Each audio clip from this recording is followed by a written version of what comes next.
I'm your host, Chelsea T. Talk about a revolutionary week in football. Last week's divisional round was nothing short of it. And speaking of short, I have to start this episode off with the Pittsburgh Steelers. On Sunday, the number 3 seeded Jacksonville Jaguars came into Pittsburgh Steelers territory and dominated from the very beginning. The Steelers, on the other hand, it looked as though they were playing a game of tag the entire game, if you ask me. Now, you can blame it on the rust, you can blame it on the slow start, or you can blame it on the first round bye. But the Steelers did not get the job done at home, which is inexcusable. They had all of the bowling pins lined up in a row for them to win this game.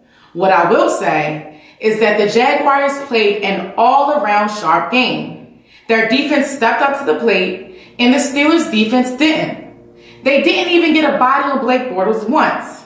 And looking at things offensively, rookie running back Leonard Fournette ran all over the Steelers' steel curtain defense. And though Blake Bortles' numbers weren't flashy, he did exactly what he needed to do to put his team in a position to win. And that's all you can ask for. Moving to the NFC game of the weekend, how about the Minnesota Vikings? I've finally fallen off of my high horse, and I'm joining the Vikings bandwagon temporarily. That historic finish by Case Keenum and Stephon Diggs still has me speechless. Yeah, I'm still at a loss for words. And no matter how many times I try to describe it, how about we just run it back to that play and let it speak for itself? On the boundary. Keenum steps into it. Pass is caught. Diggs! Sideline! Touchdown! Unbelievable! Vikings win it!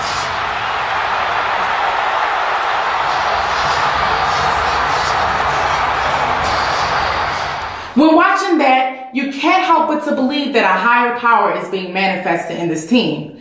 And I'm a Christian, so I take the third day very seriously. But oftentimes in sports, we're quite reminded of Jesus' resurrection and a higher purpose. And if you ask me, things are moving too heavily in Minnesota's favor for them not to get that glass slipper ending at home in Minneapolis.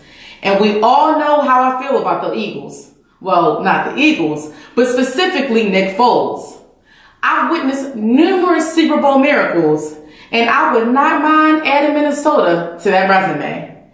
And before all of you Vikings fans get all excited, this would not be happening for you all if Carson Wentz was healthy.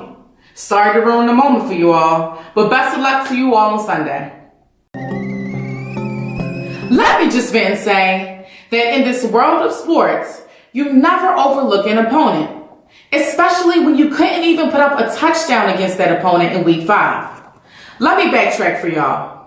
On January 9th, Sports Illustrated reported that Steelers safety Mike Mitchell had said that the Steelers could play the Patriots in hell, they could play them in Haiti, they could play them in New England, but that they were going to beat the Patriots.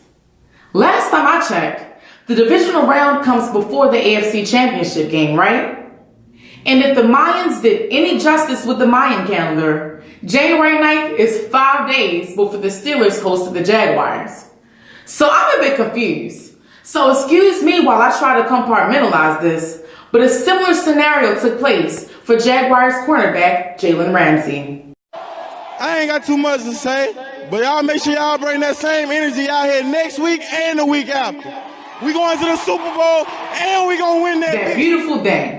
We're going to win that beautiful thing. And not such pretty words as the one I so delightfully used. Jalen was feeling that moment. But if the Mike situation was any indication, Jalen should know how to be humble and to take it one game at a time. We'll see how this all plays out on Sunday though. May the odds be forever in your favor. And join me next time as I dig into the Super Bowl. Can you believe it? We're just this close to the Lombardi.